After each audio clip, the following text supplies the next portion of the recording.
Georgia, the whole day through. Just an old sweet song keeps Georgia on my mind. Georgia. All right, welcome to the second half of Chapter 2, pages 43 to 41. I thank Ray Charles for that introduction. If you couldn't guess it from the song, we're going to be talking about Alabama. No, of course we're going to talk about Georgia. When we do talk about Alabama, I bet you know what song we're going to play when we get to that. Fire up.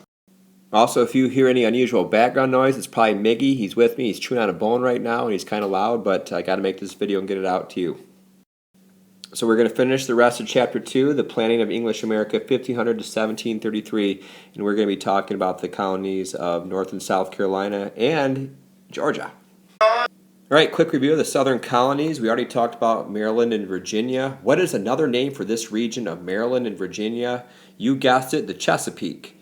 But these two colonies are also a part of the southern colonies, including North Carolina, South Carolina, and Georgia.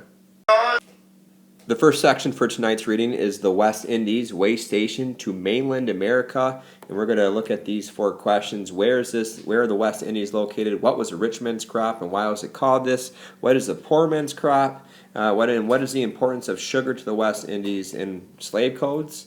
Probably not good things. We'll talk about those. To answer the first question of where, the West Indies is basically this region right in here. Okay, the Caribbean Sea, this entire region is also given the name the West Indies. We also have learned that Spain had controlled much of this region, but after the Spanish Armada sinking, Spain started to weaken dramatically, and so now England started to control some key islands here in this region, and we'll get to that in the next slide. Some of the key islands that the English were able to control included Jamaica, Barbados, and the Bahamas. And the first question, or the question we asked on the other page, what is the most valuable crop? What is the rich man's crop? And that is sugar, and that's a huge thing. We've already talked about sugar before. We talked about the Portuguese created sugar plantations, especially off the coast of Africa. But now sugar, because of the Columbian Exchange, was transferred to the New World. The reason why sugar was called a rich man's crop is because it was difficult to produce. It was an extensive process, sometimes very costly, and so only the wealthiest people could produce sugar, and the wealthiest people with the most land. And so the normal person coming over from Europe, the relatively not wealthy person, I should say, could not afford sugar and would not grow it. On the flip side is tobacco, and that was called the poor man's crop. And so you did not have to be extremely wealthy to produce tobacco. You did not have to have abundant capital. You didn't have to be wealthy as much in the first place to produce it, so we call it the poor man's crop. And by 1700, thousands of African slaves were imported to the West Indies. And I want to really highlight this region, the West Indies. Yes, African slaves were sent to Jamestown in Virginia by 1619, but predominantly they were in the West Indies to work on the sugar plantations.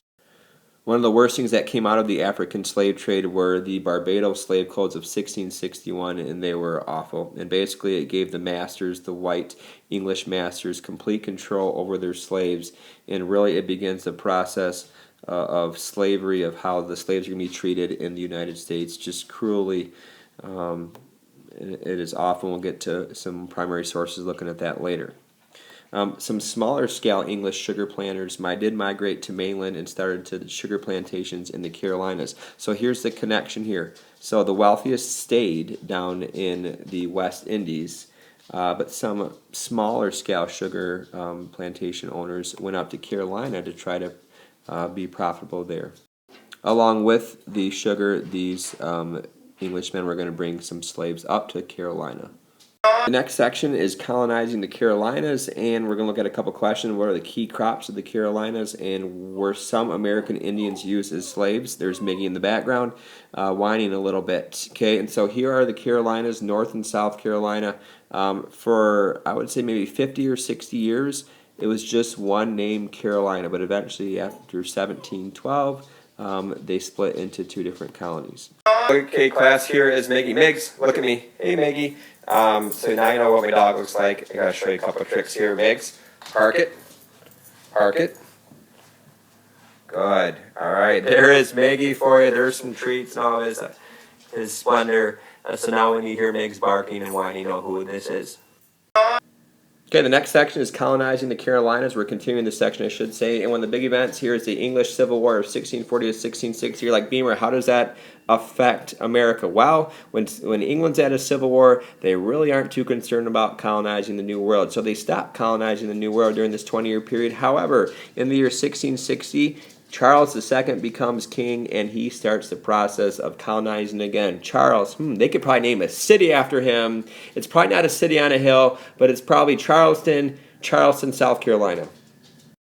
Okay, so the Restoration colonies are the colonies that were founded after the English Civil War, and frankly, you don't need to know that for the test. I'm not concerned about you memorizing the Restoration colonies, but these Restoration colonies were the Carolinas. Okay, the Carolinas are called the Restoration colonies, and the main thing in this section, one of the main things is that, are that sugar was a crop of the Carolinas, but rice was the key crop, and the hot, swampy conditions allowed rice to flourish and become a success in the Carolinas. Unfortunately, the slave trade also flourished in the Carolinas. Not only were they African, but also some Indians were being traded as slaves. And we know that Indians, unfortunately, did suffer from diseases, so they weren't as reliable as Africans. But in Carolina, they were trading slaves throughout the colonies as a business. And the reason why partly is because African slaves had an immunity to the disease malaria, and so they were better at being a slave, as awful that is to say, than the Native Americans. And also we're going to have a quiz late next week on the colonies, page 36. I'll throw that out there now, but don't worry about that until next week. Okay, the next section is the emergence of North Carolina. That's a very interesting colony. And originally North and South Carolina were together, but after 1710 and even later than that, by 1729, they are split into two separate colonies. Off to the left here, just remind you of the 5 southern colonies. Virginia and Maryland are southern colonies, even though they were also considered in the Chesapeake. And in this section, we're going to look at some of the characteristics of North Carolina because it was quite different than some of the other colonies of the South. All right, so continuing this section, the emergence of North Carolina. Many of the people living in North Carolina were actually from Virginia, and they drifted south to North Carolina. Why would Virginians go down to North Carolina? What are they in search of? What is being exhausted in Virginia? Well, perhaps you're thinking about tobacco. Tobacco exhausts the soil, and so it causes people to move further west in search of new land. In this case, many Virginians moved south. So in 1712 is the official separation of North and South Carolina. And some characteristics that I want you to know about North Carolina is that it's the most democratic. So they allow more people to vote than other colonies in the 13 English colonies, along with Rhode Island. So most democratic, North Carolina and Rhode Island. Okay, it's more independent, not as religious as some of the other colonies, and that's an overall theme for APUSH. The southern colonies, for the most part, were not as religious as the northern colonies, especially in Massachusetts and the, oh my goodness, ultra-religious Puritans. And also, they were less aristocratic. North Carolinians did not like people from where? South Carolina. South Carolina were more the elitists of the South, the larger plantations. And so these people were not fans of the wealthy. And that's an aristocrat is a wealthy person. In a lot of North Carolina, we make the connection to those NASCAR fans that they may be somewhat religious, but they're definitely more independent and not necessarily big fans of the wealthy. And finally, an important concept in APUSH, the southern colonies and their relationship with Native Americans was brutal. It was not good. And I think that's important to keep in the back of your mind. And the big reason why is the southern colonies were always in search of more and more land, especially westward for their rice, tobacco, and sugar, eventually cotton. Unfortunately, as they moved west, they ran into Native Americans, which caused more potential wars. Okay, this is something that you don't have to write down, but I want to make a point here for you to just look at the documents, look at the photographs, look at the paintings, look at the text, the readings off to the side, because I think they're very interesting, the maps as well. And we look at the Barbados Slave Codes. Question I just throw out there, if you get a chance to read that, it's on one of these pages. What is the punishment for a second violent offense in Barbados? They are whipped. The slave is whipped. The nose is slit with and they have a hot iron put on their face. Okay, so it is just an awful thing. The Barbados Slave Codes, how the slaves were treated. This document is on page 35, so you get a chance to read it. But furthermore, if the slave is killed by their master, Miggy, if they're killed by their master, the master, nothing is going to happen to him. So if a master kills a slave, nothing happens to him, which is the next section is the late coming Georgia, the buffer colony. And so we're going to talk about Georgia. It's located down here, and it's the latest colony to be formed of the original 13 colonies. Okay, this is an important section about Georgia. I do see some questions in A-Push about it, so what do we need to know? Well, first thing, it was founded in the year 1733. Last of the 13 counties, they mentioned that, but what's crazy to me is that Georgia was formed 126 years after Virginia, after Jamestown settlement.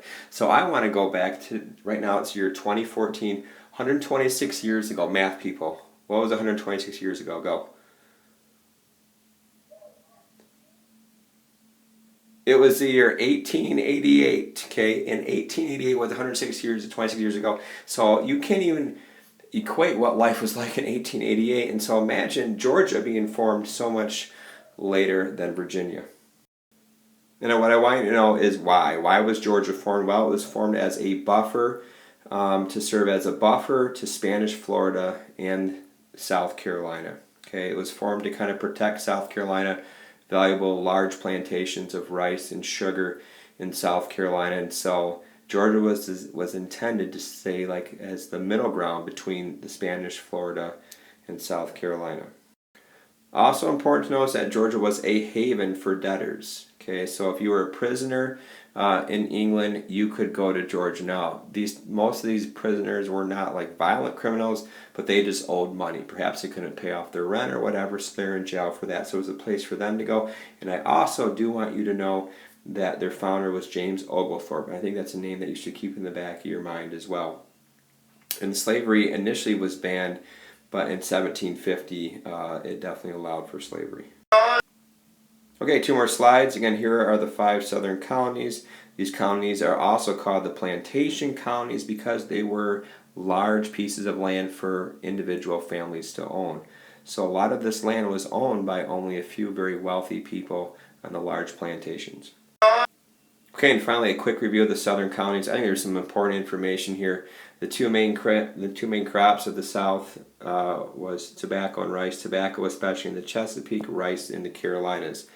Distinctive features of the South. Slavery does develop more so in the South than in the North, especially initially because of tobacco, rice, and sugar. The profitable staple crops. So what did they make a lot of money on in the South? Tobacco, rice, and sugar again. And an important point, there was little growth of cities, churches, and schools. So ask yourself why. Why was there such a little growth of cities and churches and schools? Probably the biggest reason why is because of agriculture. It was predominantly they were farming colonies. They needed large plantations to grow the rice, sugar, and tobacco. And so cities were not necessary during this time, which will affect them down the road in history as we get towards the Civil War, the lack of population, larger cities, manufacturing. There was some religious toleration in the southern colonies, especially in Maryland with the Act of Toleration in 1649. There was continuing confrontation with Native Americans in the South. This is an important point, and mostly because of the land. Southern colonists needed more and more land to grow their tobacco because it exhausted the soil, rice and sugar, and so unfortunately as they moved out for more land, they were confronting Native Americans. And finally, the biggest coastal city is Charleston, South Carolina, which actually plays a part later as we get towards the Civil War.